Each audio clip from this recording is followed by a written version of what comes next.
Chidinma Okafor had exactly 47 minutes to live, and she didn't even know it. She stood at the floor-to-ceiling window of her Seoul hotel room, 23 stories above the glittering Gangnam district, watching the city pulse with neon life. The reflection, staring back at her, looked hollow.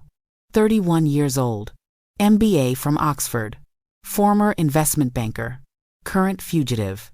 The taste of fear had become familiar these past 6 months, ever since she'd discovered the money laundering operation buried deep in her firm's accounts, ever since she'd made the mistake of reporting it, ever since her boss, the charming, connected Marcus Obi, had made it clear that whistleblowers didn't live long enough to testify.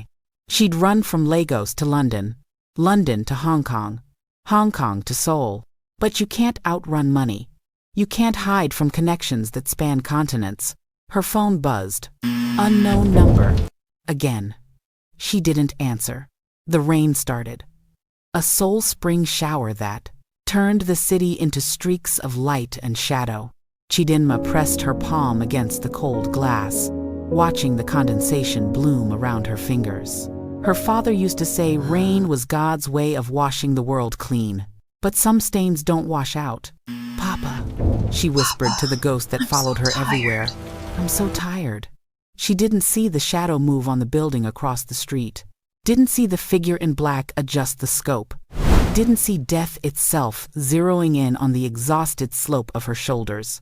Kwon Jae-sung never missed. Not once in 7 years and 43 contracts. 43 lives erased with surgical precision. 43 problems solved for people who paid extremely well for permanent solutions. He was a ghost, a myth, the Reaper of Seoul. Though he found the nickname theatrical, he preferred to think of himself as a professional, clean, efficient, emotionless. He lay prone on the rooftop across from the Grand Joseon Hotel, rain streaming down the waterproof tactical gear that made him invisible against the night. His breathing was controlled. The Barrett M82 rifle felt like an extension of his body. Target, Chidinma Okafor, Nigerian national, 23 stories up, window access. The contract had come through his usual channels. The price was substantial. The client wanted it clean, quick, and tonight. No questions asked. That's how Jae-sung operated. He didn't need to know why. He just needed to know where and when. He'd done his research, as always. Investment banker turned informant, scheduled to testify against a massive corruption network, high-profile case, the kind that ruins empires. Another crusader who didn't understand how the world really worked. He adjusted for wind speed, calculated the angle. His finger rested on the trigger with the gentleness of a lover's touch. This was the meditation. The moment between heartbeats, where he was most alive, most present, most himself. Through the scope, he watched her. She was tall, willowy, with dark skin that seemed to absorb and reflect the city lights simultaneously. Natural hair pulled into a puff that had started to frizz in the humidity.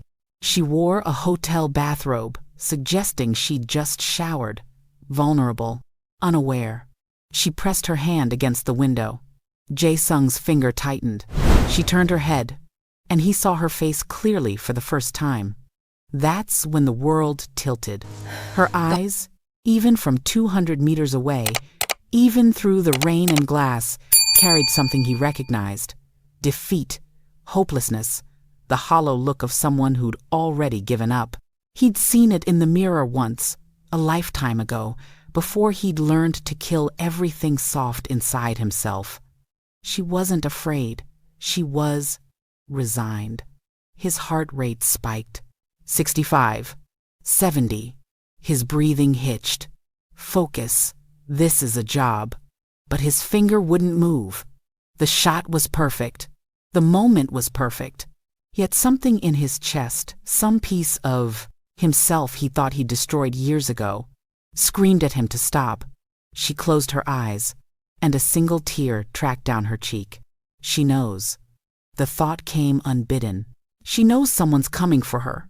She's accepted it, maybe even welcomed it.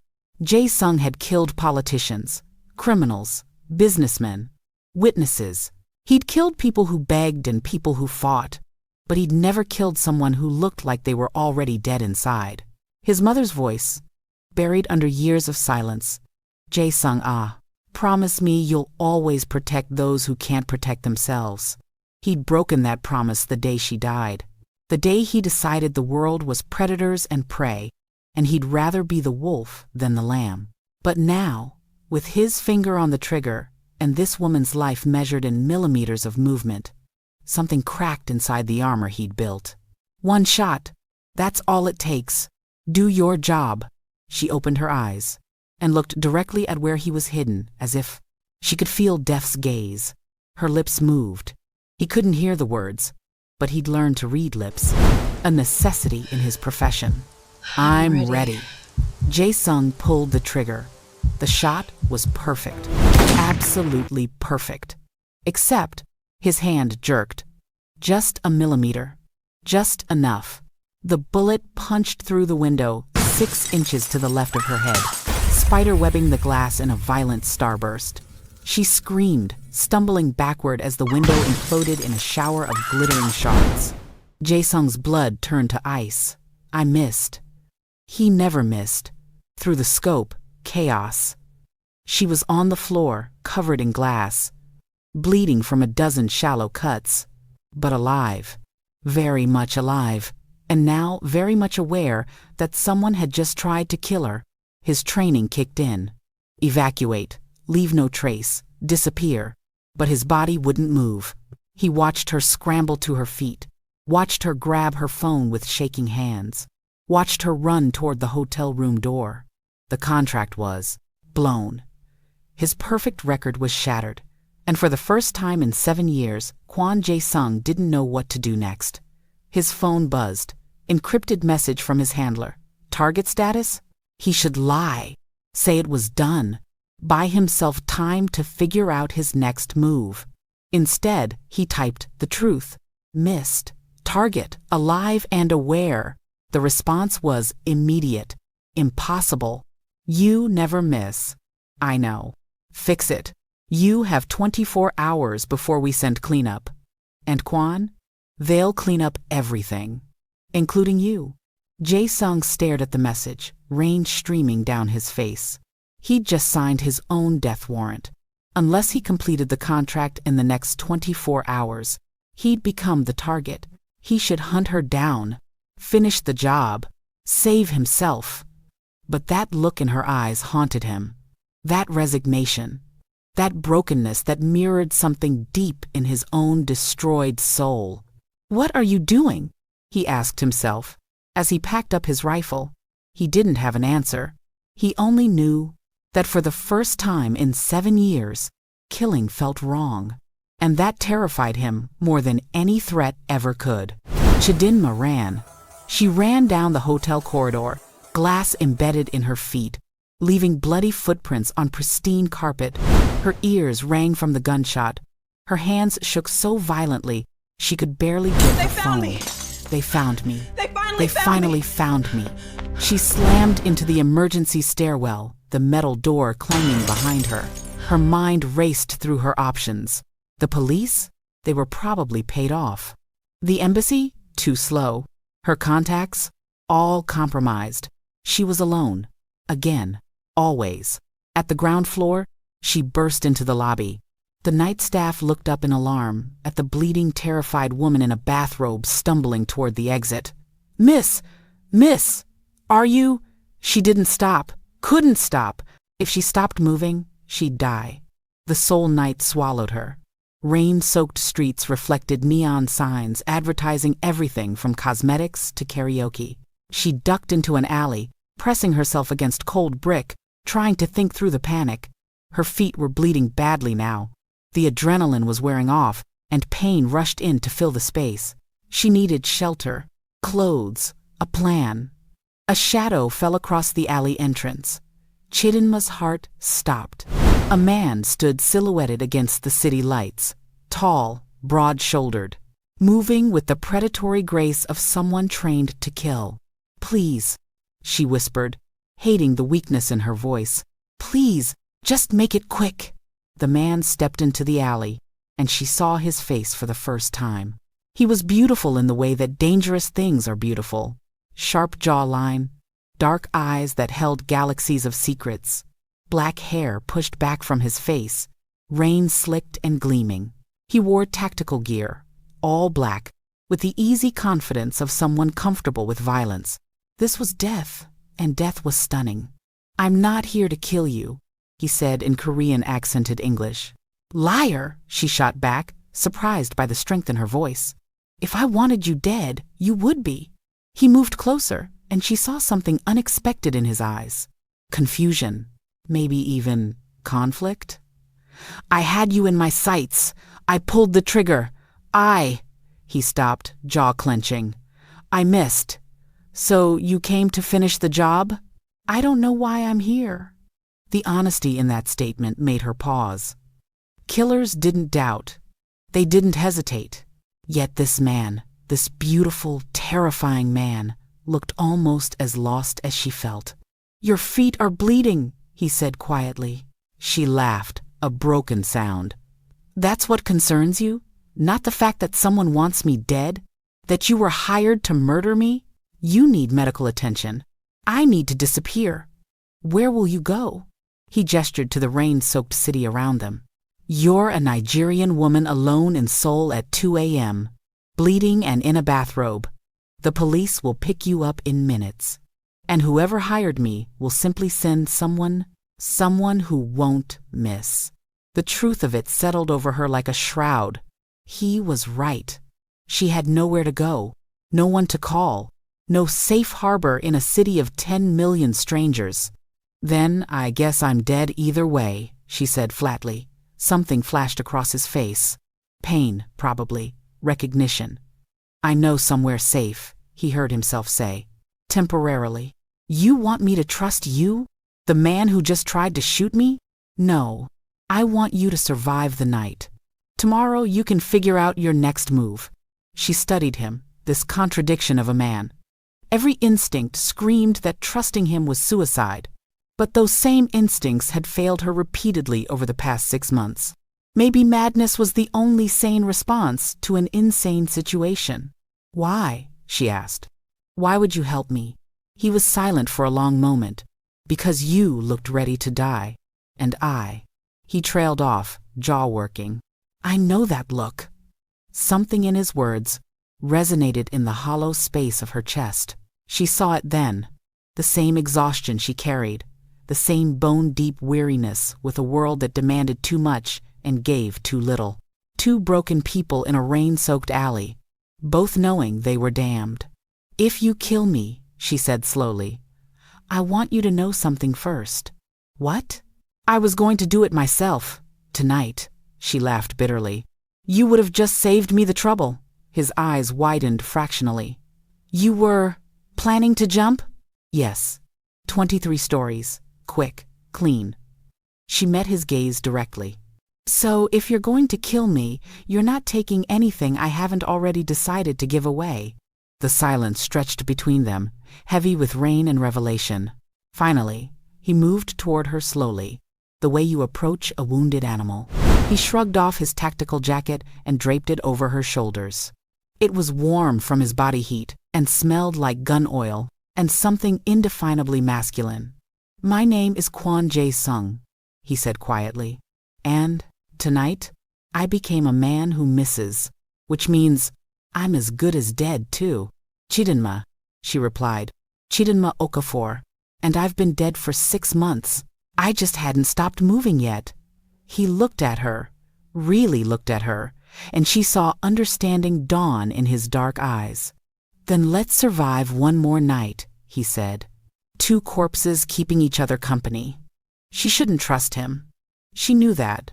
But standing in that alley, bleeding and broken and so utterly alone, Chidinma made a choice that would change everything. She took his offered hand. His grip was warm and solid and surprisingly gentle. One night, she agreed. Neither of them believed it would be just one. Jae-sung's safe house wasn't what Chidinma expected. She'd imagined something cold and industrial, a bare concrete room with chains and maybe a single light bulb, the stuff of spy movies and nightmares. Instead, he'd brought her to a sleek high-rise apartment in Itaewon, all floor-to-ceiling, windows and minimalist luxury. The view stretched across Seoul like a carpet of stars, modern art on the walls, a kitchen that looked like it had never been used. Everything was black, white, and chrome, beautiful and completely devoid of personality. "Sit," he instructed, pointing to a leather sofa that probably cost more than her first car. She sat, still wrapped in his jacket, still bleeding from dozens of shallow cuts. He disappeared into what she assumed was a bathroom and returned with a first aid kit that looked military grade. Comprehensive, well organized. Much like the man himself, she was beginning to realize. "I need to clean the cuts," he said, kneeling before her. "The glass. Some pieces are still embedded." "Why are you doing this?" She studied his face, looking for the trap. "I don't know," he admitted. "I should have taken the shot. I should have let you run. I should have gone to ground and disappeared." His jaw clenched. "Instead, I'm here, about to perform first aid on a woman I was paid $250,000 to kill." "Well, when you put it that way, we both sound insane." The ghost of a smile touched his lips. "Yes, we do." His hands were gentle as he cleaned the cuts on her feet, removing glass shards with tweezers, applying antiseptic that stung like fire. She hissed in pain. "I'm sorry," he murmured. "For this? Or for trying to shoot me?" "Both." He met her eyes. "I've done terrible things, Chidinma Okafor. I'm not a good man, but I've never killed someone who wanted to die. Does it matter? Dead is dead. It matters to me." He wrapped her feet in gauze with practiced efficiency. "I've killed politicians who ordered massacres, gangsters who trafficked children, men who deserved what they got." He paused. "But I've also killed witnesses, informants, people whose only crime was knowing too much." His voice dropped. "People like you. Guilty conscience?" She couldn't keep the bitterness from her voice. "No, I killed that. Years ago." He moved to the cuts on her arms. "But tonight, looking through that scope, seeing your face, something broke. Or maybe something that was already broken, just finally shattered completely." The intimacy of the moment felt surreal. A hitman tending to wounds he'd indirectly caused, confessing to a woman who should be running, not sitting here letting him touch her. "Tell me about the contract," she said. "Who hired you?" "I don't know. I never know. That's how it works. Convenient. Safe." He applied butterfly stitches to a deeper cut. "My handler receives requests through encrypted channels. I get a dossier with everything I need. Location, timing, specifications. The money transfers to an offshore account. I complete the job. That's it." How mercenary. Yes, that's exactly what I am. She should hate him. She did hate him. But there was something about his directness, his refusal to pretend he was anything other than what he was, that felt almost refreshing after months of running from people who smiled while plotting her death. "How did someone like you become—" She trailed off, unsure how to finish. "A killer?" He sat back on his heels, studying her. "The usual way. Tragedy. Revenge. Discovering I was good at it." His eyes went distant. "My mother was murdered when I was 19. Killed by a gang enforcer because she witnessed a crime. The police did nothing. The courts did nothing. So I did something. You killed him. Them. 7 men. I taught myself everything I needed to know. Took me 6 months to find them all." His voice was flat, emotionless. "When it was over, I felt nothing. No satisfaction. No justice. Just emptiness. That's when you became this." Chidinma said quietly. "That's when I realized the world is predators and prey, and I chose which one I wanted to be." She understood. God help her. She understood the moment when everything you believed shattered, when you realized the world was darker than you ever imagined, when survival meant becoming something you never thought you could be. "I was like you once," she said softly. I believed in systems, in justice. I thought if you did the right thing, you'd be protected. She laughed bitterly. I was so naive. What happened? She told him. About discovering the money laundering network. About reporting it to the authorities. About her boss's charming smile when he promised her that accidents happen to people who don't understand discretion. About running, always running. They've taken everything, she finished. My career, my reputation. My life savings disappeared into legal fees. I can't go home. There's a target on my back in Lagos too. I can't stay anywhere long enough to breathe. She met his eyes. So yes, I was going to jump. Because what's the point of surviving if you're not really living? Jae-sung was quiet for a long moment. When he spoke, his voice was rough. I stood on a bridge once, 3 years after. My mother died. I'd killed so many people by then, and I felt nothing. I thought maybe death was the only way to feel anything again. What stopped you? Cowardice. Or maybe fear that death would be just as empty as life. He stood, offering her his hand. Come on, you need to shower and sleep. We'll figure out the rest tomorrow. Tomorrow I'm still being hunted. Tomorrow we're both being hunted. He pulled her to her feet. I broke contract. My organization will send someone for me too. So we're both dead, eventually. That ghost smile again. But not tonight. He showed her to a bathroom that was all black marble and chrome, gave her clothes, his shirt and sweatpants, comically large on her frame, and left her alone. Chidinma stood under water so hot it almost hurt, watching blood and glass swirl down the drain. She should be planning her escape, should be figuring out how to get away from this beautiful, dangerous man who'd tried to kill her and then saved her in the same night. Instead, she found herself wondering about him, about what kind of man becomes a killer, about what kind of pain turns a 19-year-old boy seeking justice into a 30-year-old ghost who feels nothing. She wondered if his eyes always held that emptiness, or if there'd been a time when they sparked with something other than death. When she emerged, wrapped in a towel, she found him standing at the window, staring out at Seoul's glittering expanse. You can take the bed, he said without turning. I don't sleep much anyway. I don't think I can sleep, she admitted. Then we'll wait for dawn together. And they did. 2 broken people in a beautiful apartment, waiting for the sun to rise on a day that might be their last. Neither spoke. Sometimes words aren't necessary. Sometimes all you need is another soul bearing witness to your existence, proving that you're still alive, still here, still something more than a ghost haunting your own life. The sun rose bloody over Seoul. Chidinma woke on the leather sofa, disoriented. For a moment, she couldn't remember where she was. Then it all came rushing back: the gunshot, the shattered window, the hitman with conflicted eyes who'd chosen to save her instead of kill her. She sat up, wincing as her bandaged feet protested. The apartment was silent except for the distant hum of the city waking up. Then she smelled it. Coffee and something else. Something that made her stomach clench with unexpected emotion. She followed the scent to the kitchen and stopped in the doorway. Jae-sung stood at the stove, his back to her, wearing nothing but black sweatpants slung low on his hips. His back was a roadmap of scars, some surgical, some definitely not. The muscles moved under damaged skin as he stirred something in a pan.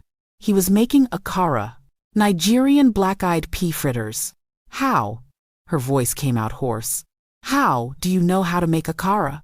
He turned, and she saw exhaustion written in the lines around his eyes. He hadn't slept. I didn't. I looked up Nigerian breakfast foods and followed a recipe. He gestured to a tablet on the counter, splattered with batter. They're probably terrible, but I thought, you might want something from home. Something in her chest cracked. This killer, this ghost, this man who felt nothing, he'd stayed up learning to make her comfort food. Why? She whispered. Because I've been running for 7 years, he said quietly. And I've forgotten what home tastes like. I thought maybe you shouldn't have to forget too. She crossed to him before she could think better of it, took the spatula from his hand, and studied the akara. They were a bit misshapen, slightly burned, absolutely imperfect, She took a bite. They tasted like her mother's kitchen, like Lagos mornings, like everything she'd lost. Tears streamed down her face. "They're terrible, aren't they?" Jae-sung asked, concerned. "They're perfect," she choked out. "They're absolutely perfect." He watched her cry with an expression she couldn't read. Then, hesitantly, he reached out and wiped a tear from her cheek with his thumb. "Don't," she said, but she didn't pull away. "Don't what?" "Don't be kind. Don't make me hope. Don't." She closed her eyes. "Don't make me forget what you are." "I won't." "I couldn't." His hand dropped. "But for however long we have, I can try to be something other than death." They ate breakfast in silence. The akara, the coffee, the morning light streaming through windows. It was the most normal thing Chidinma had done in 6 months, and that made it strange and precious and terrifying. "We need a plan," Jae-sung finally said. "Whoever hired me won't stop, and my organization will send someone for both of us now. So, we're trapped, waiting for the inevitable. Or we run together." He met her eyes. "I have resources, money, identities. I can get us out of Korea, somewhere they won't find us. And then what? We run forever? 2 strangers bound together by one missed shot? Do you have a better option?" She didn't. And they both knew it. "There's something else," he continued. "I've been monitoring channels. The contract on you has been upgraded. They're calling in more specialists, which means whoever wants you dead has serious resources and serious motivation." "Marcus," she said bitterly. "My former boss. He has connections everywhere. Government, crime, corporations. I'm a loose end he can't afford." "Then we need to know who he's hired. What we're up against." Jae-sung pulled out his laptop, fingers flying over keys. "I have access to certain networks. Let me see what I can find." Chidinma watched him work, this strange man who'd entered her life as death and somehow become, what? Ally? Protector? Co-conspirator in their own survival? "Got something," he muttered. His face went pale. "Shit! What? Park So-jun. They've called in Park So-jun." The name meant nothing to her, but clearly it meant something to him. "Who is that?" "My mentor." Jae-sung's voice was flat. "The man who trained me. The best killer in Asia." He looked up, and she saw genuine fear in his eyes for the first time. "He doesn't miss. Ever. And he knows every move I'd make, because he taught them to me. So we're dead. Probably." He closed the laptop. "He'll be here within 48 hours. Maybe less. Then we have 48 hours to figure out how to survive. Or accept that we won't." Chidinma moved to the window, looking out at the city that had become her prison. "I already accepted that. Last night, standing at my hotel window, I was ready. And now?" She turned to face him. This beautiful, broken man who'd tried to kill her and ended up saving her. "Now I'm angry. Marcus took my father, my career, my life. I won't give him the satisfaction of taking my death too." Something sparked in Jae-sung's dark eyes. Something that might have been respect, or recognition, or the first ember of whatever comes after you've burned everything down. "Then we fight," he said simply. "How?" "We're 2 people against an empire. 2 people with nothing left to lose." He stood, moving toward her with that predatory grace. "You know his operation. You know the evidence. And I know how to hurt people who think they're untouchable. You want to go after Marcus? That's suicide. We're already dead. Might as well make it mean something." She should say no, should run, should do anything except stand here considering a plan that was clearly insane. But maybe insanity was all they had left. 48 hours, she said. "We have 48 hours before your mentor arrives. Then we make them count." Their eyes met and something passed between them. Understanding, agreement, the desperate solidarity of 2 people who'd found each other at the end of the world. Jae-sung reached out, and this time when his fingers brushed her cheek, she didn't pull away. "I'm going to keep you alive," he said softly. "Even if it kills me, It probably will. I know. The kiss, when it came, was inevitable. A collision as violent and necessary as the bullet that had brought them together. His hands cupped her face with surprising gentleness. Her fingers tangled in his hair. They tasted like coffee and desperation and the sweet poison of hope. When they broke apart, both were breathing hard. That was a mistake, she didn't whisper. Probably, We're both gonna Jae-sung die. agreed. Most likely. We're both still a going to killer. die. Yes. Most likely. And you're still a killer. Yes. I should hate you. You should. She kissed him again, harder this time, like she could brand herself onto his soul, like she could rewrite the story of how they met, like one kiss could erase the fact that he'd had her in his sights just hours ago. It couldn't. But God, it felt good to pretend. They had 47 hours left when the first attack came. Chidinma was going through files on Jae-sung's laptop, hunting for connections, when the lights went out. Jae-sung? She called into the sudden darkness. Stay down. His voice came from somewhere to her left. They've cut the power. Who doesn't matter. Get to the bathroom. Lock the door. Don't come out until I get you. I'm not leaving you, Chidinma. His hand found hers in the dark. I've been prepared for this my entire career. You haven't. Please, trust me. She wanted to argue. Instead, she squeezed his hand once and moved toward where she remembered the bathroom door being. Behind her, she heard the soft click of a gun being chambered. The bathroom was windowless, pitch black. She locked the door and pressed her back against it, heart hammering so hard she thought it might crack her ribs. Silence. Terrible. Absolute silence. Then, gunfire erupted. The sound was deafening even through the door. Pop, pop, pop, pop in rapid succession. Breaking glass. A shout. More gunfire. Something heavy hitting the floor. Chidinma pressed her fist against her mouth to keep from screaming. Please, please don't die. Please. The realization that she cared that this man she'd known for less than 24 hours had somehow become important to her survival, not just physically but emotionally, should have terrified her. It did. But not enough to stop caring. The gunfire stopped. Silence rushed back in, heavy and ominous. Then, Chidinma. It's safe. She opened the door. The apartment was a war zone. Bullet holes in the walls. Shattered furniture. Blood on the pristine white floors, but not Jae-sung's blood. He stood in the center of the chaos, gun still in hand, breathing hard. 3 men in tactical gear lay dead around him. Professional, efficient, brutal. Are you hurt? He moved toward her, checking her over with his eyes. I'm fine. I'm fine. He gestured to the bodies. Local muscle. Not the professionals yet. Just scouts testing my defenses. You killed 3 men in under a minute. I've killed more in less time. He said it flatly, stating fact. This is what I am, Chidinma. This is what I do.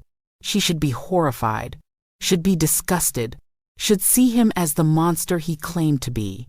Instead, she saw a man who just saved her life. Again. We need to move, he continued, already packing essentials into a go bag with practiced speed.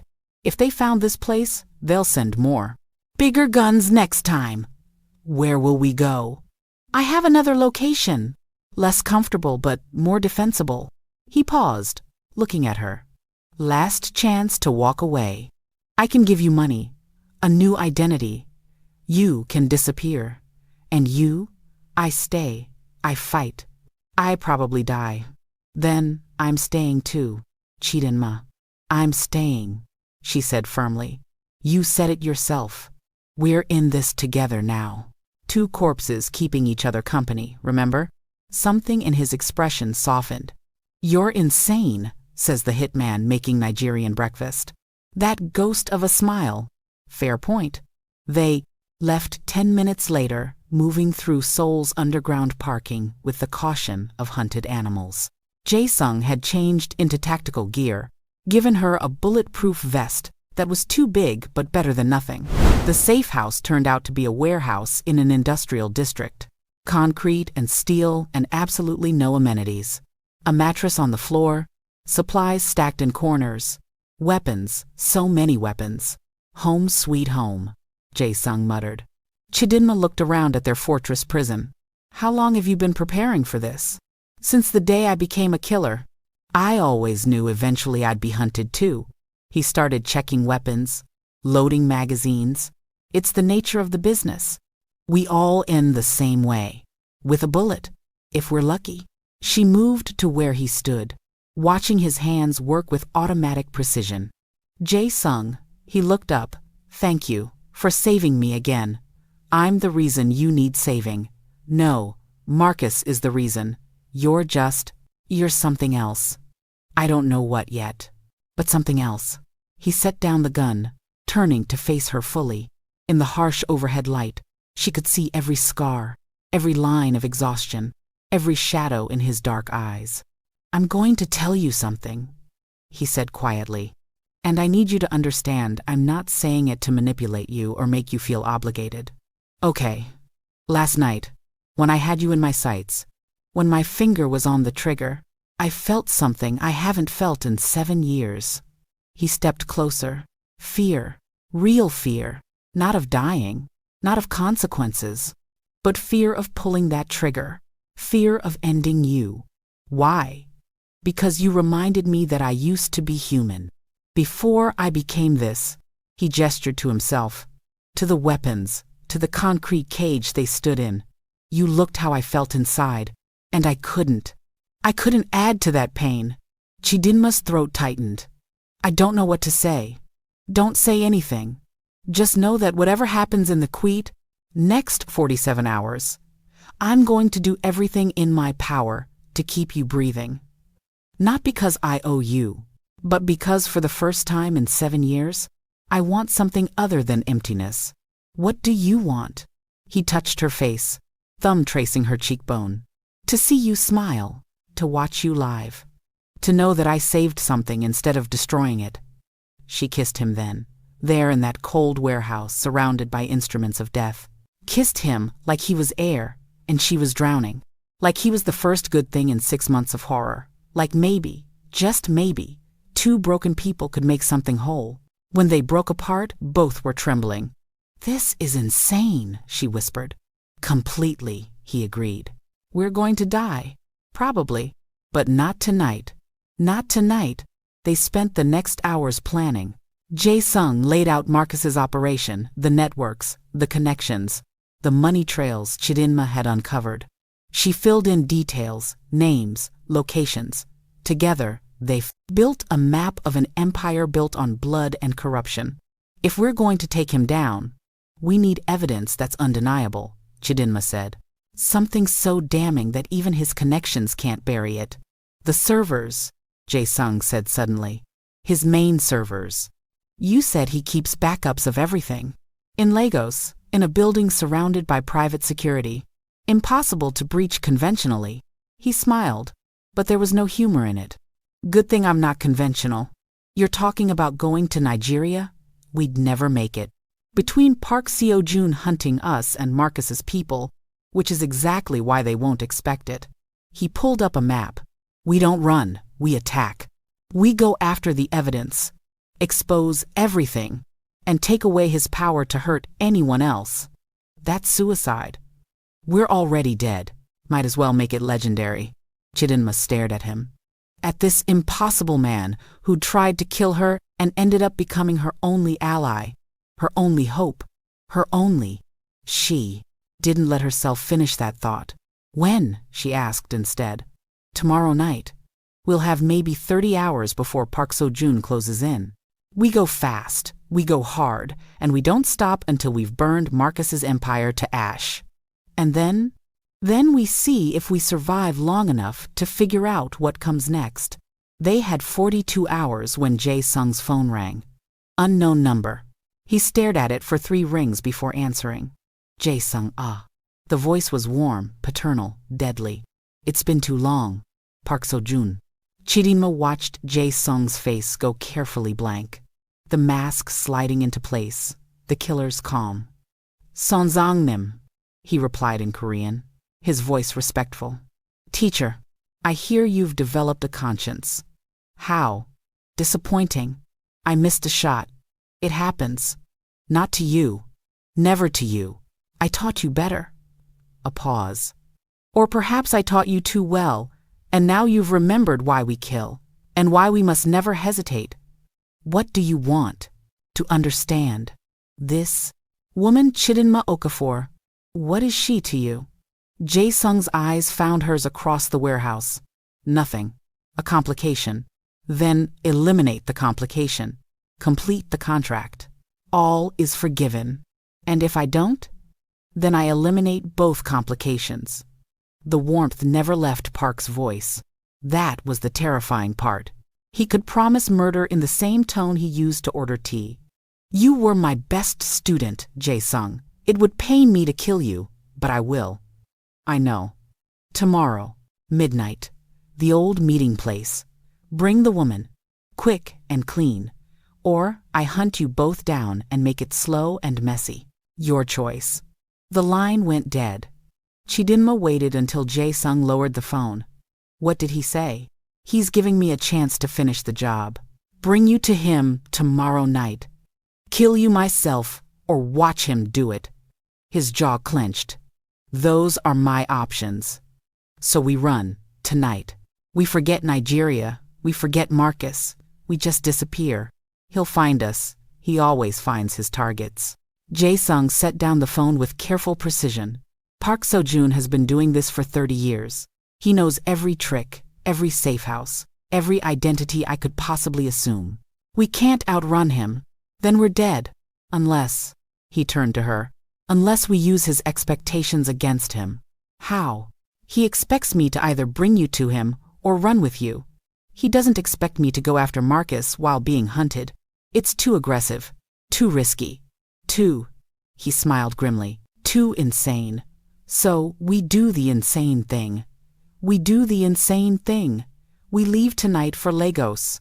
We hit Marcus's servers, expose everything, and take away the reason anyone wants you dead. Without the contract, Park has no reason to hunt you. But he'll still hunt you. For breaking contract. Yes, simple. Final. But at least you'll live. No. Chidinma moved toward him. We do this together or not at all. I'm not letting you sacrifice yourself for me. It's not sacrifice if I'm already dead.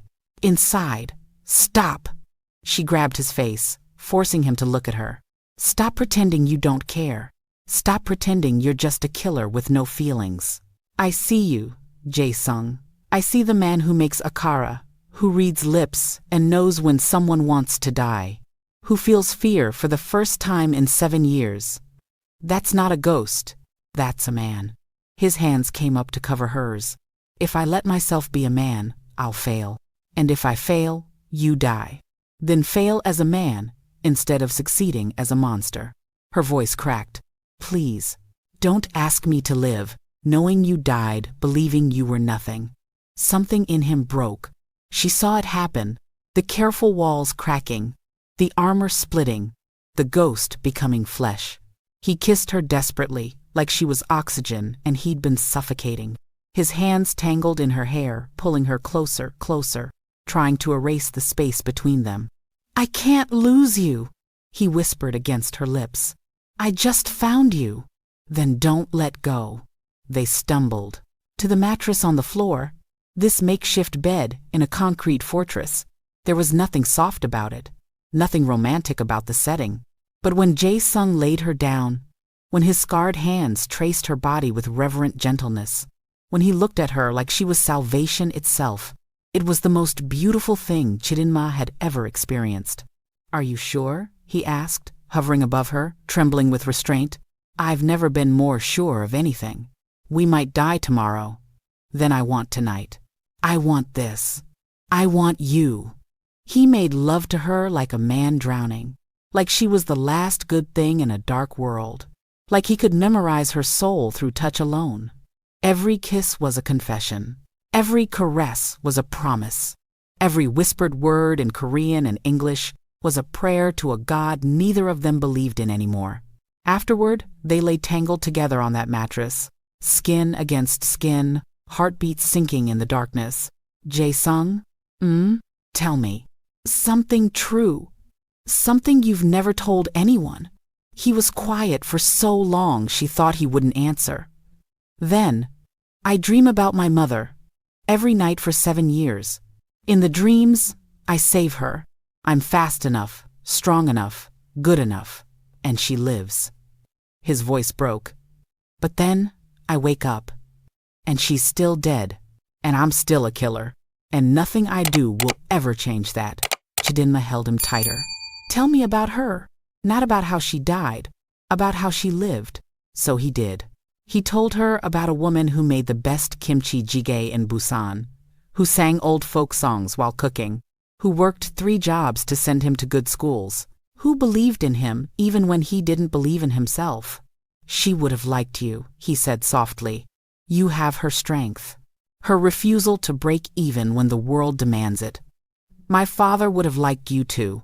Not the killer part, she added quickly, but the part that wakes up at 3 a.m. to learn how to make a kara for a stranger. That part he would have loved. They lay in comfortable silence, the kind that only exists between 2 people who've accepted they might die together. Chidinma? Yes? If we survive this, we won't. If we do? He insisted. What then? She thought about it. Thought about a life beyond running, beyond fear, beyond the constant calculation of survival. I'd want to paint again. I used to love painting. Landscapes, portraits, anything that let me create beauty instead of running from ugliness. I'd like to see that. Your art? And you? What would you want? To learn how to be human again. To wake up without blood on my hands. He kissed her temple. To deserve you. You already do. Liar. Maybe. But it's a good lie. They made love again as dawn broke, slower this time, savoring every moment like the precious stolen things they were. When the sun rose, bloody, over Seoul, they prepared for war. Lagos hit them like a wall of heat and chaos. They'd flown through 3 countries, using 2 of Jae-sung's emergency identities, moving fast and staying invisible. Now, 26 hours after Park's ultimatum, they stood in the organized madness of Murtala Muhammad International Airport, about to commit professional suicide. That's Marcus's building. Chidinma pointed across the Lagos skyline from their hotel window. 57 stories. The servers are on the 45th floor. Armed security on every level. Biometric access, basically impenetrable. Nothing's impenetrable. Jae-sung studied the building through binoculars. Just expensive to penetrate. You sound like you've done this before. 3 times. Twice in Seoul, once in Hong Kong. He lowered the binoculars. I wasn't always a contract killer. I started in industrial espionage. Stealing secrets was cleaner than stealing lives. Until it wasn't. So, you can do this? Probably. The question is whether we can do it in the next 6 hours and get out before his phone buzzed. Encrypted message. You're in Lagos. Interesting choice. See you soon. Park Chidinma's blood ran cold. He knows. Of course he knows. He's been tracking us since we left Seoul. Jae-sung's voice was calm, but she saw the tension in his jaw. Which means we have less time than I thought. How much less? He was in Seoul 26 hours ago. Fastest route to Lagos is 18 hours with connections. He checked his watch. We have maybe 6 hours before he arrives. Less if he chartered private. That's not enough time. Then we'd better move fast. They left the hotel 30 minutes later, dressed in delivery uniforms that Jae-sung had somehow procured. The plan was insane, relying on speed, audacity, and the chaos of Lagos itself to cover their approach. Marcus's building rose like a glass and steel monument to corruption. Beautiful, pristine, rotten at the core. You remember the plan? Jae-sung asked as they approached the service entrance. I remember. I also remember it. Has about 1,000 ways to fail. I'm beginning to rub off on you. 2 days ago, you would have wanted a better plan.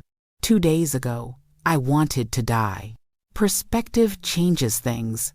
They made it past the first checkpoint using forged credentials. The second checkpoint required biometrics they didn't have until Jae-sung casually disabled the guard with a pressure point strike and used the unconscious man's thumb on the scanner. Is he dead? Chidinma whispered. No, just sleeping. Probably a concussion. He'll be fine. Probably? I'm trying to kill fewer people. It's a work in progress. They rode the service elevator in tense silence. 45 floors. Each second stretched into eternity. Jae-sung, yes, if this goes wrong, it won't. If it does, I want you to know, these 2 days. They've been the most alive I've felt in years. Even terrified, even hunted, because I wasn't alone. He took her hand, squeezed once. Me too. The elevator dinged. 45th floor. The doors opened onto chaos. Alarms blared. Red lights flashed. Security guards ran past without seeing them, responding to some emergency on a different floor. Did you? Chidinma started. Fire alarm on the 60th floor. Timed to trigger exactly now. Jae-sung smiled. I told you, chaos is the best cover. They raced down the corridor to the server room. Chidinma's heart hammered so hard she could taste copper. Jae-sung made quick work of the door lock, with tools that looked like they belonged in a spy movie. The server room was cold, humming with electronics and data, and evidence of crimes spanning decades. Here, Chidinma went straight to the terminal, fingers flying over keys. I know the architecture. I helped build parts of it before I knew what it was really for. How long? 10 minutes to download everything. Maybe less if gunfire erupted in the corridor. They found us, Jae-sung said flatly. How much do you have? Maybe 30%. Get what you can. Now, more gunfire. Closer. Men shouting in Yoruba and English. The chaos on the 60th floor had apparently not fooled everyone. Jae-sung positioned himself at the door, gun drawn. Chidinma, whatever happens, you get that data and you run. There's an exit. I'm not leaving you. You have to. This data is the only thing keeping you alive. Without it, the door exploded inward. Jae-sung fired, dropped 2 guards before they could aim, pivoted, took out a third, moved with the deadly efficiency of someone who'd done this 1,000 times. But there were too many. A bullet grazed his shoulder. He grunted, kept firing. Another caught his thigh. He went down on one knee. Jae-sung! Chidinma screamed. Download the fucking files! He roared back, still firing. She forced herself to turn back to the screen. 70%. 80%. Come on! Come on! More guards poured in. Jae-sung was reloading, blood streaming down his leg. He wouldn't last much longer. 95%. 100%. Got it! She yanked the drive from the terminal. That's when Marcus walked in. He looked exactly as she remembered. Handsome, charming, smiling that smile that had once made her feel safe and now made her stomach turn. Chidinma, my dear. He spoke in that cultured, Oxford-educated voice. You've been quite troublesome. Fuck you, Marcus. Such language. And here I thought I taught you better. He gestured to his guards. Secure her. Kill him. No! Chidinma threw herself in front of Jae-sung as guns rose. Marcus laughed. Really? The hitman I hired to kill you becomes your protector? How deliciously ironic. You're done, Marcus. This drive has everything. Every account. Every transaction. Every murder you've ordered. It goes public, and you're finished. Public? My dear, you won't leave this building alive. Give me the drive, and I'll make your death quick. You've earned that much. Chidinma, Jae-sung's hand, found hers, slick with blood. Run, the window, 45th floor. There's a touching, Marcus interrupted. But I'm afraid neither of you will be. The glass behind them exploded. Park Seo-joon crashed through the window on a repelling line, moving like death incarnate. He shot 3 guards before his feet hit the ground. 4 more on the way up. The man was poetry and violence, every movement precise and beautiful and terrifying. He stood, brushed glass from his shoulders, and smiled at Jae-sung. "Hello, student." "Sanseng nim," Jae-sung breathed. "You've disappointed me. But also—" Park's eyes flicked to Chidinma, to the way Jae-sung was shielding her. "Perhaps taught me something. Shall we finish this? I won't give her to you. I know. That's why I respect you again." Park raised his gun. "Marcus Obi, you hired my student for a job and then escalated when he failed. Very rude. Very stupid." Marcus's charming mask slipped. "I paid top dollar. You insulted my pupil by implying his failure was anything but intentional." Park shot him. Not fatally. Gut wound. Painful. Slow. "There. That's for disrespecting my teachings." He turned back to Jae-sung. "The data. That's what this was about? Yes. Expose him? Yes. Poetic. I approve." Park lowered his gun slightly. "You've changed, Jae-sung." "Ah. She changed you. She reminded me I was human. Is that what you want? To be human? Humans suffer. I'm already suffering. At least this way it means something."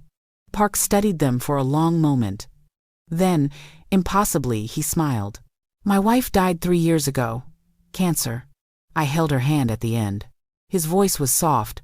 "She made me promise to remember that killing isn't living. I've broken that promise every day since. Sonzang Nim, go." Park gestured to the shattered window. "My helicopter is on the roof. Take it, disappear. Release the data. Be human. You'll let us go? I'll tell our people you died here. That I completed the contract myself." He looked at Chidinma. "I'll tell them I killed you both. The Reaper of Seoul and his Nigerian woman. A tragedy." "Why?" Jae-sung whispered. "Because my student taught me that even ghosts can remember they once had hearts." Park's expression hardened. "But if I see you again, if you stay in this life, I will kill you. This is your one chance. Don't waste it." They didn't waste it. They ran. 3 months later, Jeju Island, South Korea. The cottage sat on a cliff overlooking the sea. Small, simple, perfect. Chidinma stood at the easel on the porch, painting the sunrise. Her hands, once trembling with fear, now moved with confident strokes. The landscape emerged in oranges and purples and golds, a world on fire with beauty instead of burning with violence. Arms wrapped around her from behind, Jae-sung, warm and solid and alive. "You're up early," she murmured, leaning back into him. "Couldn't sleep. Still not used to it." "Peace, peace," he confirmed. "It's unsettling." She laughed. 3 months ago, laughter had felt impossible. Now, it came easily. Marcus was in prison. The data dump had destroyed his empire, exposed his network, sent shockwaves through 3 governments. The man who'd stolen her life was spending his own locked in a cell. Justice. Actual justice. "Have you heard from him?" she asked. She didn't need to specify who. "Park? No. He's keeping his word. As far as the world knows, we're dead. The hitman and the whistleblower. Killed in Lagos during a failed heist. Quite the legacy. Better than the truth. Which is?" Jae-sung turned her to face him. His face had softened over 3 months. The hardness was still there. The scars still visible. But something in his eyes had changed. Warmed. The truth is, a killer fell in love with the woman he was supposed to murder. And she loved him back, despite every reason not to. And they survived. We did survive. Against all odds. Because of you. Your courage. Your refusal to give up. No. She touched his face. Because of us. Because 2 broken people decided to keep each other whole. He kissed her, slow and sweet, tasting like coffee and the salt air and home. "Marry me," he said against her lips. "What?" "Marry me, be my wife. Let me spend whatever life we have left making you happy." Jae-sung. "I know I don't deserve you. I know my past is covered in blood, but I'm asking anyway. Because you make me want to deserve you. Because you're the reason I wake up. Because yes." He blinked. "Yes? Yes, you ridiculous man. Yes, I'll marry you. Yes to everything." The smile that broke across his face was transformative, pure joy. The kind that makes you remember what it means to be alive. He picked her up, spinning her around the porch while she laughed and held on. Two people who'd met in violence, who'd survived chaos, who'd chosen each other over and over. When he set her down, she was crying. "Happy tears?" he asked, concerned. "The happiest." She kissed him again. "Do you remember what I said? In that warehouse? That I wanted to paint again? I remember. You gave that back to me. You gave me my life back. You gave me a life worth living." They stood there, wrapped in each other, watching the sun rise over the sea. Somewhere in the world, people were hunting ghosts that didn't exist. Somewhere, their names were legends and their deaths were history. But here, on this cliff, in this moment, they were just Chidinma and Jae-sung. Just two people who'd found each other at the end of the world and decided to build something new from the ashes. Just two souls who'd learned that sometimes the most dangerous target is the one who teaches you to stop shooting. Just two hearts beating in sync, against all odds, proving that even in darkness, hope finds a way. Thank you so much for listening, besties. If you loved this story of our deadly Korean, Hitman and his Nigerian queen, please hit that like button and subscribe for more Afro-Korean romance stories. Drop a comment telling me if you want to see more of Chidinma and Jae-sung's journey, maybe a wedding special. Let me know. Until next time, remember, sometimes the person who's supposed to end your story becomes the reason you keep writing it. Stay blessed, stay beautiful, and I'll see you in the next one.